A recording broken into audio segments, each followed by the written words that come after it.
বাংলার এক নিভৃত গ্রাম চণ্ডীপাড়া। গ্রামটি শান্ত ও সুন্দর দেখালেও গ্রামের ইতিহাস ছিল খুবই ভয়ানক। অন্যদিকে শহরের ছেলে অর্ণব বহুদিন পরে তার পুরনো গ্রাম চণ্ডীপাড়াতে ঘুরতে এসেছে। অর্ণব গ্রামে ঢুকতেই পথে তার পুরনো বন্ধু সুজনের সাথে দেখা হলো। আরে অর্ণব না, এতদিন পরে গ্রামে আসলি, চিনতে পারলি আমাকে? আরে সুজন যে, তুই আমাকে চিনতে পেরেছিস? তুই তো এখনো সেই আগের মতোই আছিস রে। ভালো আছি, তুই কেমন আছিস? এই চলে যাচ্ছে আর কি। তা এখন যাচ্ছিস কোথায়? কোথায় আর যাব, এই বাড়ির দিকেই যাচ্ছিলাম। অনেকদিন পরে দেখা হলো, চল একটু চায়ের দোকানে বসে আড্ডা দিই। আচ্ছা চল তাহলে। এরপর দুই বন্ধু হাঁটতে হাঁটতে গ্রামের পুরনো চায়ের দোকানে গিয়ে উপস্থিত হলো।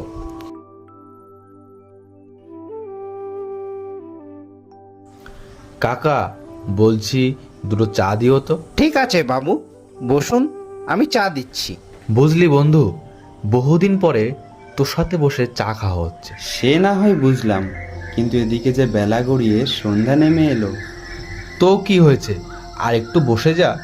আচ্ছা সুজন, গ্রামে ঢোকার পথে পশ্চিম প্রান্তে একটা বড় গাছ দেখতে পেলাম, ওটা কি তেঁতুল গাছ? হ্যাঁ, ওটা তেঁতুল গাছ, কিন্তু এই সন্ধ্যার সময় ওই গাছ নিয়ে কিছু না বলাটাই ভালো। ওটা গাছ না রে, ওটা একটা অভিশাপ। আমাদের গ্রামের সন্ধ্যার পরে কেউ ওই গাছের নিচে যায় না। কেউ বা যদি ভুল করেও যায়, সে আর কোনোদিন ফিরে আসে না। কেন রে, তেঁতুল গাছে কি আবার ভূত আছে নাকি রে? এই যুগে এসেও তুই আজকাল ভূতে বিশ্বাস করিস? আরে ভূত ফুত বলে কোনো কিছুই নেই, ওই সব কুসংস্কার। তুই শহরের ছেলে, তুই এই গ্রামের ইতিহাস জানিস না, আর তুই এইগুলো বুঝবিও না। আমি আমার দাদুর মুখে শুনেছি, স্বাধীনতার আগে আমাদের গ্রামে একটা অত্যাচারিত জমিদার ছিল। তার বিরুদ্ধে যদি কেউ কথা বলতো, তাহলে সেই তেঁতুল গাছে ঝুলিয়ে তাদের হত্যা করা হতো। অর্ণবের কাছে বিষয়টা সন্দেহজনক মনে হয়। বন্ধু, আমি আর চাটা খাবো না বুঝলি, অনেক রাত হয়েছে তো, এবার আমি উঠি। এই কথা বলে অর্ণব চায়ের দোকান থেকে তার পুরনো বাড়ির উদ্দেশ্যে রওনা দিল। বাড়িতে পৌঁছে অর্ণব রাতে ঘুমানোর চেষ্টা করলেও ঘুম যেন তার কোনো মতেই আসছিল না। তার মনের মধ্যে ছুরির মতন গেঁথে ছিল সেই তেঁতুল গাছের কথাগুলো। সে রাতে শুয়ে শুয়ে সেই বিষয়েই ভাবছিল। হঠাৎ অর্ণব তার বিছানায় উঠে বসল।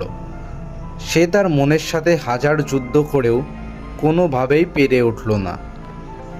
সে সিদ্ধান্ত নেয় যে আজ রাতেই সেই তেঁতুল গাছের নিচে যাবে এবং তার বন্ধুসহ পুরো গ্রামবাসীদেরকে প্রমাণ করে দেবে ভূত বলতে আদেও কিছু হয় না।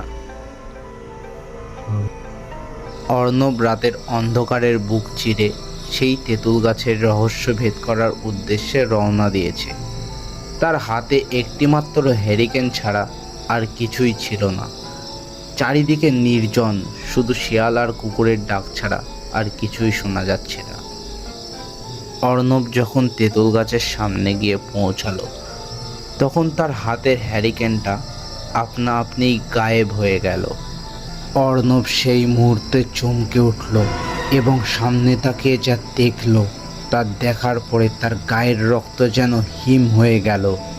সে দেখে তার সামনে এক ডাইনি, যে তার দিকেই তাকিয়ে আছে এবং বলছে, আমাকে মুক্তি দে, আমাকে মুক্তি দে। অর্ণব এই ভয়ঙ্কর দৃশ্য দেখার পরে সেখান থেকে দৌড়ে পালানোর চেষ্টা করলো, কিন্তু তার পা যেন কোনো রকমভাবেই সেখান থেকে নড়ছিল না। অর্ণব আবারও সেই তেঁতুল গাছের দিকে তাকালো এবং এবার যা দেখলো তা দেখে সে আরও একবার অবাক হয়ে গেল। সেখানে উল্টো হয়ে একটি রাক্ষস ঝুলছে এবং সে বলছে, আমাকে মুক্তি দে, না হলে তুইও এখানে সারা জীবনের মতো বন্দি হয়ে যাবি, আমাকে মুক্তি দে। এই দৃশ্য দেখার পরে অর্ণব সেখানেই জ্ঞান হারায়।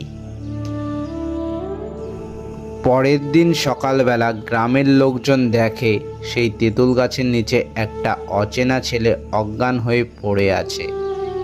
গ্রামের লোকজন তার চোখে মুখে জল দিয়ে তাকে সুস্থ করে তার বাড়িতে পাঠিয়ে দেয়।